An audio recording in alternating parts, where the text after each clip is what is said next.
নীলাদ্রি বাবুর কাছে যাই। নীলাদ্রি বাবু, আপনি দীর্ঘদিন ধরে আইনজীবী, অর্থাৎ দীর্ঘদিন ধরে এই বিষয়গুলো দেখছেন, গুলি চালানোর ঘটনা ঘটছে, তবে একেবারে খাস কলকাতায় 4 দিনের মধ্যে 3 বার, আর সেখানে পুলিশ প্রশাসনের দিকে অভিযোগের আঙুলটা বারবার উঠছে। পুলিশ প্রশাসন কি কিছুই করতে পারছে না, নাকি পুলিশ প্রশাসনকে করতে দেওয়া হচ্ছে না, নাকি নেপথ্যে অন্য কোনো রহস্য রয়েছে, কি মনে হচ্ছে?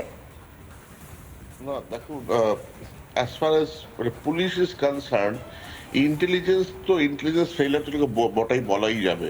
কারণ কলকাতা শহরের মধ্যে এরকম হওয়াটা আমরা লাস্ট 10 বছর এরকম ভাবে দেখিনি। আর স্বরূপের ওপরে কসবার মতন জায়গাতে ওর বাড়ির সামনে যেভাবে অ্যাটাকটা ওর উপরে হলো, এটা ঠিক নয়। কিন্তু আমাদের এটাও মাথায় রাখতে হবে যে কসবাতে অনেক ইলিগাল প্রমোটারি অনেক কিছু হচ্ছে, যেটা দিয়ে স্বরূপ অনেকবারই কথা তুলেছে, মানে সুশান্ত ঘোষ অনেকবারই কথা তুলেছে। কসবাতে অনেক ভেস্টেড ল্যান্ডের ওপরেও, জমির ওপরেও কনস্ট্রাকশন হচ্ছে। কিন্তু এই যে গান কালচার, যেটা মানে তার মানে কি এটা কি অন্দরের কোন্দল, মানে দুর্নীতির সঙ্গে সায় দেননি বলে এইভাবে হামলার ঘটনা ঘটলো, যেটা আমরা অভিযোগ করেছিলেন অশোক সায়ের ভাই, যে কাটমানি দুর্নীতির সঙ্গে আমার দাদা মানে সায় দেয়নি, মানে সঙ্গে থাকেনি বলে গুলি চালানোর ঘটনা। এখানেও কি সে একই ঘটনা নাকি? সেটা দেখুন, ঘটনাটা কি সেটা পুলিশ খুঁজে বের করবে। ঘটনাটা it is to nascent stage করে এটার উপরে কোনো কমেন্ট করার। কিন্তু এটাও ফ্যাক্ট যে কলকাতাতে আমাদের পলিটিক্সে এরকম গান কালচার কোনোদিনও ছিল না। এই যে গান কালচারটা আসছে, এটা কিন্তু বড় একটা ডেঞ্জারাস ট্রেন্ড আমাদের পলিটিক্সে। মানে বেঙ্গলের পলিটিক্সে উই ডোন্ট ওয়ান্ট এ গান কালচার। হ্যাঁ, পলিটিক্যালি আমার মতবিরোধ থাকতেই পারে। সেদিন যেরকম অর্জুন সিং বললো যে তৃণমূলের লোকেরা নাকি রাশিয়ার থেকে কোনো লোক এনেছে, তো আমরা তো এরকম বলতে পারি যে this has been done by the political. Niladri বাবু, সূত্র ধরে একবার রাজশ্রী বাবুর কাছে যাই, তাহলে এই গান কালচারটা এলো কিভাবে? গান কালচারটা কাদের হাত ধরে এলো? আপনি এখানে পশ্চিমবঙ্গ রাজ্য পুলিশের ডিরেক্টর জেনারেলকে ডাকুন, ডেকে নিয়ে বলুন বিগত 6 মাসে গান লাইসেন্সের জন্য কত অ্যাপ্লিকেশন জমা পড়েছে।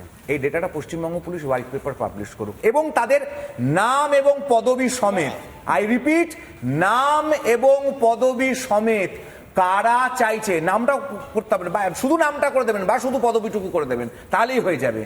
কোন সম্প্রদায়, কোন গোষ্ঠী, কারা সব থেকে বেশি অফিসিয়ালি লাইসেন্সের জন্য অ্যাপ্লাই করছে, এর পরে তাহলে পরে ভবিষ্যৎটাকে, এবং কারা কেন করতে চাইছে। এই যে কসবার প্রসঙ্গ উঠে আসছে, কসবা যে একটা ডেন একটা সময় ছিল, আজকে দাঁড়িয়ে কসবাকে জলা জমি বুঝিয়ে যে প্রমোটিং রাজটা জাভেদ খানের ছেলের ওপরে দিনের পর দিন এটার আঙুল উঠেছে। আপনি পার্ক সার্কাস থেকে সায়েন্স সিটির দিকে যাবেন, বাঁ হাতে ওই সায়েন্স আইটিসি হোটেলের আগ দিয়ে একটা জলা জমি ছিল, সেটাকে হঠাৎ করে একটা পাঁচিল উঠে গেল। এবার পাঁচিলের ওপার থেকে লোকে এসে ময়লা ফেলতে লাগছে, এবং ডাম্পার গাড়ি গিয়ে সেখানে ময়লা ফেলে দিয়ে যাচ্ছে। মানে সুন্দরভাবে বোঝানোর ব্যবস্থা করে এবার ওখানে দুমাদ্দুম হাই রাইজ উঠে যাবে। এতগুলো হাই রাইজ উঠেছে সায়েন্স সিটির চত্বরে, যে সায়েন্স সিটির পুরো জায়গাটাই ধাপার মারছিল। ওটার বেস কি হবে না হবে এগুলো কারা ঠিক করেছে? কাদের অঙ্গুলি হেলনে এই ধরনের বাড়িগুলো উঠেছে? গোটা মার্টিন পাড়া জায়গাটা ফাঁকা ছিল, গোটা সিস্টেমটা করাপ্টেড হয়ে যাচ্ছে। এবং বিগত 4 দিনে পরপর 3 বার গুলি চালানোর ঘটনা ঘটেছে, একবার নয়, পরপর 3 বার গুলি চালানোর ঘটনা। অর্থাৎ প্রথমে আমরা কোথায় দেখেছিলাম? বেলঘড়িয়াতে, আবার তারপরে আমরা দেখলাম ভাটপাড়াতে, আর এবার কসবাতে। প্রথম শুরুটা হয়েছিল 10ই নভেম্বর। একবার আমরা একটু গ্রাফিক্যালি দেখানোর চেষ্টা করছি যে ঠিক কিভাবে হয়েছিল। 10ই নভেম্বর রবিবার ছিল, বেলঘড়িয়াতে একেবারে শূন্যে গুলি চালিয়েছিল 2 জন ছিনতাইবাজ 10ই নভেম্বর। আর তারপরে 11ই নভেম্বর বসিরহাটে যুবককে গুলি করে খুন করার ঘটনা ঘটেছিল। অর্থাৎ শুট আউটের একেবারে লম্বা তালিকা, গুলি চালানোর লম্বা তালিকা। আবার অন্যদিকে বনগাঁতেও ব্যবসায়ীকে লক্ষ্য করে গুলি চালানো হয়েছিল। কোথায় না, 11ই নভেম্বর সোমবারই বনগাঁতে ব্যবসায়ীকে লক্ষ্য করে গুলি চালানো হয়েছিল, এবং ব্যবসায়ীকে আশঙ্কাজনক অবস্থা আমরা দেখেছিলাম। কলকাতাতেও রেফার করা হয়েছিল। তারপরের দিন মঙ্গলবার 12ই নভেম্বর রিশরাতে ব্যবসায়ীর মাথায় গুলি করা হয়েছিল, অর্থাৎ একদিন পরে। আর তারপরের দিন 13ই নভেম্বর বুধবার ছিল, সেদিন উপনির্বাচন ছিল। তৃণমূল নেতা অশোক সাউকে লক্ষ্য করে গুলি করা হয়েছিল, এবং তারপরেই তার মৃত্যু হয়েছিল। 13ই নভেম্বর উপনির্বাচন ছিল নৈহাটিতে, তার একেবারে নাকের ডোগায়, একেবারে থানার সামনেই ভাটপাড়ায় খুন হয়ে গেল তৃণমূল নেতা অশোক সাউ। 13ই নভেম্বর ওই দিন বুধবারই ছিল তুফানগঞ্জে, কোচবিহারে, যেখানে তৃণমূল নেতা ভেবেই আত্মীয়কে গুলি চালানো হয়েছিল। ভাবুন, টার্গেট করা হচ্ছে বারবার তৃণমূল নেতাদেরকে, এবং তৃণমূল নেতাকে ভেবেই গুলি চালানো হয়েছিল। গুলিটা লেগেছিল তার আত্মীয়ের গায়ে। আবার 14ই নভেম্বর বৃহস্পতিবার কোচবিহারের বক্সিরহাটে যেখানে তৃণমূল নেতাকে লক্ষ্য করে গুলি চালানোর ঘটনা ঘটেছিল। অর্থাৎ পরপর তালিকাটা একেবারে শেষ হওয়ার নয়। শহর কলকাতার পাশাপাশি আমরা দেখতে পাচ্ছি জেলায় জেলায় একই ঘটনার পুনরাবৃত্তি। আর গত রাতে 15ই নভেম্বর শুক্রবার কসবাতে তৃণমূল কাউন্সিলর সুশান্ত ঘোষকে লক্ষ্য করে গুলি চালানোর ঘটনা। আচ্ছা দেবাশিস বাবু, একটা কথা বলুন তো, পরপর আমরা দেখছি যে গুলি চালানোর ঘটনাগুলো ঘটছে, পরপর একই ঘটনার পুনরাবৃত্তি ঘটছে, তারপরেও কিছু করা যাচ্ছে না, আর টার্গেট করা হচ্ছে তৃণমূল নেতাদেরকে। তাহলে কি কোথাও একটা নিজেদের মধ্যে খাওয়া খাই সমস্যা হচ্ছে? বারবার তৃণমূলকেই টার্গেট করা হচ্ছে কেন? আবার পরিবারের লোকজন তৃণমূলের দিকে অভিযোগের আঙুল তুলছে। তাহলে কি অন্দরের কোন্দলটা কি বারবার সামনে আসছে? দেখুন, একটা কথা নীলাদ্রিবাবু ঠিকই বলেছেন, আমি ওনার ওই বক্তব্যটাকে সমর্থন করছি যে এই ঘটনাগুলো যে ঘটছে অত্যন্ত দুর্ভাগ্যজনক এবং এই রকম ঘটনা ঘটা উচিত নয়। ইন্টেলিজেন্স ফেলিওর বা what ever follow up action যাই হোক নেওয়া, মানে স্ট্রংগেস্ট পসিবল ওয়েতে নেওয়া উচিত। কিন্তু সঙ্গে এটাও সত্য যে এই যে আপনি দেখবেন আজকে তৃণমূলকে গুলি করছে না সিপিএমকে গুলি করছে না বিজেপি না কংগ্রেস। দেখুন, সংবিধানের শপথ নিয়ে যখন সরকার বসছে, তার যে শাসন ব্যবস্থা রয়েছে, পুলিশ প্রশাসন রয়েছে, তার কাছে কিন্তু সকলে সমান এবং তার মানে দায়িত্বের মধ্যে পড়ে সকলকে প্রোটেকশন দেওয়া, নাগরিক সমাজের প্রোটেকশন দেওয়া কিন্তু আমাদের পুলিশি ব্যবস্থার যে রয়েছে তার কর্তব্য, কারণ law and order is a state subject.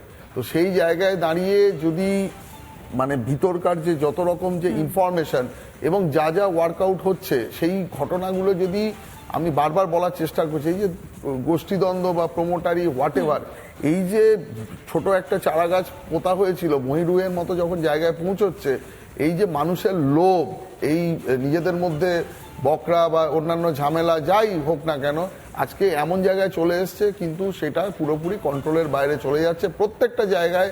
দেখুন, যে প্রত্যেকটা যে বিভিন্ন রকম লোকজন রয়েছে তারা বিভিন্ন কারণে শাসক দল হোক যাই হোক না কেন তারা বিভিন্ন আশ্রয় ঢোকার চেষ্টা করে বা ঢুকে পড়ে। মানে বলতে চাইছেন যে শাসক দলের যদি ছত্রছায়ায় থাকা যায় তাহলে একটা সেফ জোন, তাই তো? জাস্ট শেষ করে নিই, সেটা মানুষ তার নিজস্ব প্রয়োজনেই হয়তো সেটা করে ফেলে বা করে, ডেলিভারেটলি করে। তো কিন্তু এই ঘটনাতে যদি মানে প্রশাসন যদি মানে আমাদের কোন রকম দল বর্ণ জাতি সব নির্বিশেষে যদি অ্যাকশন নেয় এবং আরো অনেক আগেই এটা মানে অনেক শক্ত হওয়া উচিত ছিল, হলে আজকে এই ঘটনাগুলো কিন্তু দেখতে হতো না। ক্রমশ কিন্তু আয়ত্তের বাইরে চলে যাচ্ছে, হচ্ছে বলে আমরা পরপর এই ঘটনাগুলো দেখতে পাবো। এবং আগামী দিনে যদি এই অবস্থা কলকাতার বুকে হয় তাহলে কে সেফ জোনে আছে, পরবর্তীকালে তো মানে আমার মনে হয় আরো বড় হায়ার অথরিটিরা এরপরে আক্রান্ত হয়ে পড়বে, তাদের উপরে কখনো না কখনো একদমই তাই। এই কথা সূত্র ধরে একবার নীলাদ্রি বাবুর কাছে যাই। নীলাদ্রি বাবু, দেবাশিস বাবু যেমনটা বলছিলেন যে এরপরে যদি আরো বড় কিছু ঘটে, আমরা দেখছি যে প্রত্যেকবারই জনপ্রতিনিধি তৃণমূল নেতা তাদেরকে টার্গেট করা হচ্ছে, তাহলে সাধারণ মানুষ যাবেন কোথায় বলুন তো? আর নিজেদের অন্দরের খাওয়া খাই যদি না থাকে, মানে এত নিজেদের মধ্যে টানা হিচড়ে, এ কতটা কাটমানি নেবে সে কতটা কাটমানি নেবে, এই টানা হিচড়েটা এত বেশি হয়ে যাচ্ছে যে সেখানে গুলি চলছে, বোমা পড়ছে, এই কালচার তৈরি হয়ে গেল বাংলাতে। সেটা তো বলছি, মানে এই যে কালচারটা আমরা দেখতাম মুম্বাইতে হতো, রাস্তায় ঘাটে গুলি চলতো একটা সময় 80s আর 90s এ, কিন্তু বেঙ্গলে এই জিনিসটা কিন্তু প্রথম। আর এটা কিন্তু এই পয়েন্টে যদি পুলিশ খুব স্ট্রংলি এটাকে স্টপ না করে, পরবর্তী দিনে we none of us are safe. আর সেকেন্ডলি আপনি দেখছেন যে সব কিন্তু তৃণমূলের এগেনস্টেই হচ্ছে, ম্যাক্সিমামটা তৃণমূলের এগেনস্টেই হচ্ছে। তো এই বলে নিজেদের গোষ্ঠীদ্বন্দ্ব কি এটা অন্য পলিটিক্যাল পার্টি, এটা ম্যাটার অফ ইনভেস্টিগেশন। কিন্তু এই যে কালচারটা শুরু হয়ে যাচ্ছে, এটা কিন্তু এখনই যদি দমন না করা হয়, পরিবারের লোকজনই বলছেন যে আমার দাদা ভালো ছিল এবং সেখানে কাটমানি না নেয়ার জন্য বা দুষ্কৃতীরা যখন টাকা দিচ্ছিল তাদের সঙ্গে টাকা না দেওয়ার জন্য আক্রমণ করা হচ্ছে। তৃণমূল নেতাদেরই নাম ধরছেন সেখানে, মানে নিহত তৃণমূল নেতার পরিবারের সদস্যরাই তৃণমূল নেতাদেরকে কাঠগড়ায় তুলছে, আমরা তুলছি না। কিন্তু সেটা আপনারা তুলছেন, এটা পুলিশ বলবে, দেখুন এটা ম্যাটার অফ ইনভেস্টিগেশন। কিন্তু এই জিনিসটা, এই যে কালচার, যে গান কালচারটা যদি এখনই শক্তভাবে দমন না করা হয়, তাহলে এটা কে করবে? এটা তো পুলিশের কাজ, এটা তো রাজ্য প্রশাসনের কাজ, এটা তো পুলিশ করবে। পুলিশকে বসে ডিসাইড করতে হবে কোথায় ইন্টেলিজেন্স ফেইলার হয়েছে না ইন্টেলিজেন্স মিসকমিউনিকেশন হয়েছে। দেবাশিস বাবু যেরকম ভাবে বললেন যে দেখুন ইন্টেলিজেন্স সবসময় থাকে, কিন্তু সেই ইন্টেলিজেন্সটা ফিল্টার হয়, প্রপার জায়গাতে পৌঁছতে হবে, আর পৌঁছবার পরে সেখানে প্রপার অ্যাকশন নিতে হবে। তো সেই জিনিসটা কোনোখানে আমার মনে হচ্ছে যে বেঙ্গলে প্রবলেম হচ্ছে। একদমই তাই, নিঃসন্দেহে বাংলাতে কোথাও গিয়ে একটা সমস্যা হচ্ছে, কেননা না হলে 4 দিনের মাথায় এতগুলো গুলি চালানোর ঘটনা ঘটতে পারে। তাহলে পুলিশ প্রশাসন যদি জানে তাহলে ব্যবস্থা নিচ্ছে না কেন, নাকি ব্যবস্থা নিতে চাইলেও ব্যবস্থা নিতে পারছে না? প্রচ্ছন্ন কি হুমকি রয়েছে প্রশাসনের ঘাড়ে? এভাবে চললে সাধারণ মানুষের নিরাপত্তার দায়টা কে নেবে? আমরা 4টার খবরে আরো আলোচনা নিয়ে ফিরে আসবো, তবে একটা বিরতির পর। সঙ্গে থাকুন রিপাবলিক বাংলা।